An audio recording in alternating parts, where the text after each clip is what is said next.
Okay, Lincoln, just so you know, I want you to come over here. I was working hard too because, come here, see, I did this one. $5,000. That's what I saved building solid storage warehouse shelves instead of buying them.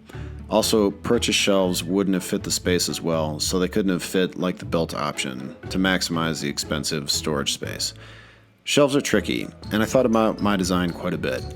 You want legs spaced wide with a narrow front support to maximize what you can put on the shelf, but then strength gets to be an issue. So for my garage shelves, I used heavy tube steel for the front support. This worked, but was pretty pricey even for the garage shelves, and it would have made building the storage unit shelves almost as expensive as just buying them. So steel supports were out. Now, some of you may be halfway through typing a comment about how I should consider the value of my time spent on building the shelves, and if I did, maybe I would have just bought them. A lot of times this is good advice. The thing is, at the point I was trying to get this done, the Twin Turbo Vice project was costing me a whole lot of upfront money to engineer and prototype and insure and brand and promote, not to mention the crazy cost of building inventory on the horizon, which I'm still dealing with now, by the way. So I could make time to build the shelves, and $5,000 really mattered. And I'm glad I did, because the trick I came up with to minimize the wood used is a pretty good one. I can say that with confidence now after having used them for a while.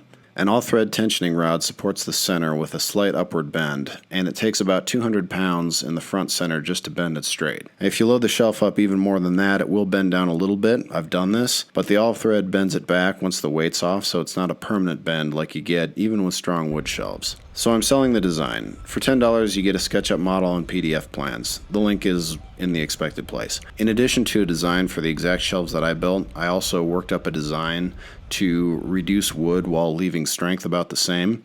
I thought this would be appreciated because wood's gotten a bit more expensive than it was when I built my shelves. I haven't built this leaner version yet, but I'm pretty confident in it. So consider it if you need a budget option to store a bunch of heavy stuff. Also, if you're halfway through a comment about how I've given you enough information to build the shelves without buying the plans, so you're just going to do that, go ahead and finish and post your comment because the YouTube algorithm likes comments. But I know that's a possibility. I also know that enough people appreciate what I do and want to get those fine little details that I put into the plan that it'll do okay and be worth the effort. And no matter what, if you made it this far, thanks for watching.